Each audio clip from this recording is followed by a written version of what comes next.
என்னை பார்த்து குறைக்கிற நாய் மேலே தான் நான் கல் எடுத்து அடிக்க முடியும். என்னை கடிக்கிற பாம்பை தான் நான் தடி எடுத்து அடிக்க முடியும். நீங்கள் ஏன் அந்த பாம்பு அடிக்கல, இந்த நாயை அடிக்கலன்னு கேள்வி கேட்டால் நான் இப்படி அதுதாங்க. நான் என்னை சார்ந்த சமூகம், நான் சார்ந்த சமூகம், நான் வாழக்கூடிய சமூகம் எனக்கு எதிராக இருக்குன்னு நான் சொல்கிறேன். நீங்கள் ஏன் இன்னொரு சமூகத்தை பற்றி பேசலன்னு கேட்கறதுங்கிறது ரொம்ப ஃபூலிஷான கொஸ்டின் இது. நான் கிறிஸ்தவன் இல்லை, நான் முஸ்லீம் இல்லை, நான் வந்து பார்சி இல்லை, நான் சீக்கியன் இல்லை.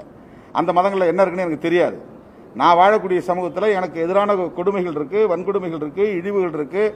என்னை சார்ந்த பெண்கள் கொடுமைப்படுத்தப்படுறாங்க, வன்கொடுமைக்கு உள்ளாகிறாங்க, இழிவுக்கு உள்ளாகிறாங்கன்னு நான் சொல்கிறேன். அதில் இருக்குன்னா அந்த சமூகத்தில் பாதிக்கப்படுறவங்க கேட்பாங்க.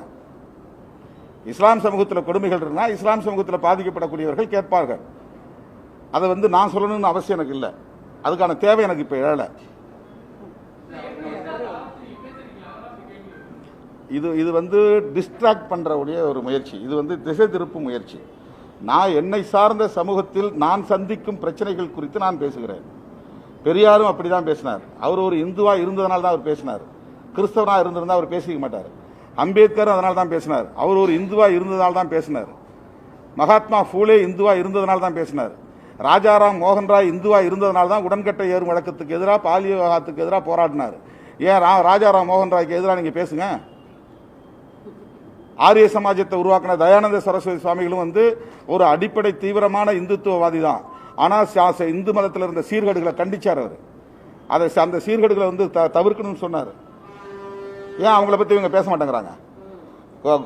நாத்ராம் கோட்ஸை பத்தி பேசுறவங்க, வீர சவாக்கரை பத்தி பேசுறவங்க ஏன் ஆரிய சமாஜத்தை உருவாக்கின தயானந்த சரஸ்வதி சுவாமிகளை பத்தி ஏன் பேசுறதில்ல? அல்லது விவேகானந்தருடைய பிரச்சனைகள் கூட ஏன் அவங்க பேசுறதில்ல? அவரும் அடிப்படையான ஒரு ஹார்ட் கோர் இந்துத்துவ ஃபோர்ஸ் தான். அவர் அடிப்படைவாதி தான். அவர் இந்து அடிப்படைவாதி தான். அவர் இந்து மதத்தில் உள்ள சீர்கேடுகளை சுட்டி காட்டினாரா இல்லையா? ஏன் அவங்க பேச மாட்டேங்கிறாங்க? வீர சவர்கரை உயர்த்தி பிடிக்கிறாங்க. ஏன்னா மனுஸ்மிருதியை வந்து இந்த நாட்டின் அரசியலமைப்பு சட்டமா ஆக்கணுங்கிறது தான் அவங்களுடைய நோக்கம். இந்தியன் கான்ஸ்டிடியூஷனை தூக்கி போட்டுட்டு மனுஸ்மிருதி இந்த நாட்டினுடைய கான்ஸ்டிடியூஷனை கொண்டு வரணுங்கிறது தான் மோடி அரசினுடைய அஜெண்டா. அதனுடைய வெளிப்பாடு தான் இன்னைக்கு எல்லாம் பேசுறது. ஹாத்ராஸில் நடந்த சம்பவத்துக்கு யோகி ஆதித்யநாத் என்ன சொன்னாரு? தாக்கூர் சாதிக்காரெல்லாம் இப்படிதான் இருப்பான், அதெல்லாம் நீங்க பார்த்து அனுசரிச்சு தான் போகணும். இது எவ்வளவு பெரிய திமிரு இது! இதை பார்த்துல கண்டிக்கணும். தாக்கூர் சாதிக்காரன் வந்து 4 பேர் சேர்ந்து ஒரு பெண்ணை வந்து பாலியல் வன்கொடுமைக்கு உள்ளாக்குவான். கொடூரமா வந்து நாக்கு அறுப்பான், முதுகெலும்பு உடைப்பான், பிடரி எலும்பு உடைப்பான், கொடூரமா கொலை பண்ணுவான். அதுக்காக வருந்தாம, வேதனைப்படாம, கவலைப்படாம, அதுக்கு மன்னிப்பு கேட்காம அதை நியாயப்படுத்துறவங்க வந்து இந்த நாட்டினுடைய முதலமைச்சராக இருக்கிறான்னா எவ்வளவு மோசமான சக்திகள் கையில் இந்த அரசியல் அதிகாரம் இருக்கு. அவன் அப்படி பேசுறதுக்கு எது இங்க இடம் கொடுக்குது? மனுஸ்மிருதி தான் இடம் கொடுக்குது. அதையா இவங்க யாரும் கண்டிக்கல? அதனால இஸ்லாத்துல என்ன இருக்கு, கிறிஸ்தவத்தில் என்ன இருக்குன்னு என்கிட்ட கேட்க வேண்டாம். நான் இஸ்லாமியன் இல்லை, நான் கிறிஸ்தவன் இல்லை. இந்த சமூகத்தில் எனக்கு சமூக அடையாளம் ஒன்று இருக்கு, ஒரு சோசியல் ஐடென்டிட்டின்னு ஒன்று இருக்கு. எனக்கு இந்துன்னு தான் சொல்றாங்க, என் சர்டிஃபிகேட்ல இந்துன்னு தான் இருக்கு. என் வாழ்க்கை, நான் வாழக்கூடிய வாழிடத்தில் இந்த மாதிரியான கொடுமை இருக்கு. எனக்கு தனி ஹேபிடேஷன் இருக்கு, வாழிடம் இருக்கு. எனக்கு தனி சுடுகாடு இருக்கு. எனக்கு தனி டீ கடை இருக்குது. நான் ஒரு குளத்தில் இறங்க முடியல, ஒரு கோயிலுக்குள்ள நுழைய முடியல. இந்த மாதிரியான கொடுமையில சந்திச்சுட்டு இருக்கும்போது இதுக்கெல்லாம் எது காரணம்னு பார்த்தா மனுஸ்மிருதி காரணம்னு தெரியுது. அதனால மனுஸ்மிருதியை வந்து நான் சொல்றேன்.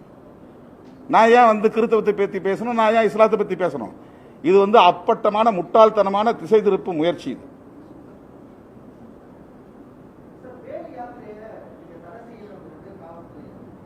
நவம்பர் 6ல இருந்து டிசம்பர் 6ன்னு ஃபிக்ஸ் பண்ணிருக்காங்க. ஏன் டிசம்பர் 6 ஃபிக்ஸ் பண்றாங்க? டிசம்பர் 5ல் முடியுங்க, இல்ல டிசம்பர் 4ல் முடியுங்க. 2 நாள் முன்னாடி நவம்பர் 1ல் ஆரம்பிச்சு டிசம்பர் 1ல் முடியுங்க. இப்போ நோக்கம் இருக்கு. டிசம்பர் 6 வந்து இஸ்லாமியர்கள் வந்து அன்னைக்கு பாபர் மசூதி இடிப்பு நாள் அன்னைக்கு வீதிக்கு வந்து நீதி கேட்கறாங்க. ஒவ்வொரு ஆண்டும் ஜனநாயக முறைப்படி மறக்க முடியுமான்னு கேள்வி எழுப்புறாங்க. அந்த தினத்தில் நீங்க வந்து போய் முடிக்கிறீங்கன்னா இப்ப நோக்கம் என்ன? வட இந்திய மாநிலங்களில் இப்படி யாத்திரை நடத்தி எல்லா இடங்களிலும் வன்முறையை தூண்ட மாதிரி தமிழ்நாட்டை வந்து வன்முறை காடாக்கணுங்கிறது அவங்களுடைய நோக்கமா இருக்கு.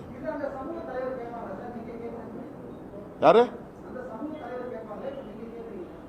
இந்து சமூகத்துக்குள்ள, தமிழ் சமூகத்துக்குள்ள மதவெறியை தூண்டுகிற முயற்சியை நான் அடையாளம் அம்பலப்படுத்துறேன்.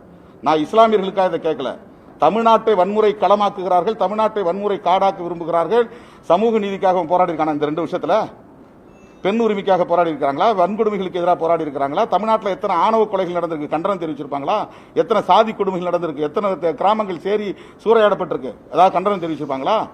விஜய் வந்து இந்து மதத்தை புண்படுத்திட்டாரு, விஜய சேதுபதி இந்து மதத்தை புண்படுத்திட்டாரு, சூர்யா வந்து இந்து மதத்தை புண்படுத்திட்டாரு, சூர்யா பொண்டாட்டி வந்து இந்து மதத்தை புண்படுத்திட்டாங்க, வைரமுத்து இந்து மதத்தை புண்படுத்திட்டாரு, சுரேந்திரன் வந்து இந்து மதத்தை புண்படுத்திட்டாரு, நெல்லைக்கண்ணன் இந்து மதத்தை புண்படுத்திட்டாரு, திருமாவளவன் இந்து மதத்தை புண்படுத்திட்டாரு. இதுதானே அரசியல் பண்ணிட்டு இருக்காங்க 2 வருஷமா. வேற என்ன போராட்டம் நடத்திருக்காங்க? வறுமையை ஒழிக்கிறது போராட்டம் நடத்திருக்காங்களா? விவசாயத்துக்கு போராட்டம் நடத்திருக்காங்களா? அல்லது மீத்தேன் எதிர்த்து போராட்டம் நடத்திருக்காங்களா? நீட்டுக்காக போராட்டம் நடத்திருக்காங்களா? அல்லது சமூக நீதிக்காக போராட்டம் நடத்திருக்காங்களா? ஓபிசி மாணவர்களுக்கு 50 விழுக்காடு வேணுங்கிறதுக்காக போய் மோடியை பிரதமரை பார்த்து மனு கொடுத்திருக்காங்களா? இந்த அரசு பள்ளி மாணவர்களுக்கு 7.5% கொடுக்கணுங்கிறத பத்தி ஏதாவது மனு கொடுத்திருப்பாங்களா? ஆக்கப்பூர்வமான வேலை என்ன செஞ்சிருக்காங்க? பிள்ளைங்க கையில புத்தகத்தை கொடுத்ததால வேலை கொடுக்குறோம், சூழம் கொடுக்குறோன்னு மதவெறியை தானே தூண்டுறாங்க. அப்பட்டமான ஒரு மதவெறி அரசியலை செய்யும் போது எப்படி அதை அம்பலப்படுத்தாம இருக்க முடியும்? அதனால வேல் யாத்திரைக்கு வந்து அனுமதி கொடுக்க கூடாது. அது வந்து திட்டமிட்டு வன்முறையை தூண்டுவதற்கான ஒரு முயற்சி, மதவெறி அரசியலை விதைப்பதற்கான ஒரு முயற்சி, திட்டமிட்டு இந்துக்கள் அல்லாதவர்கள் இந்த தமிழ் சமூகத்தை கூறு போடுறதுக்கான முயற்சி. இது பிற மாநிலங்களில் வெற்றி பெற்றிருக்கலாம், தமிழ்நாட்டில் வெற்றி பெறாது. அதை விட மாட்டோம்.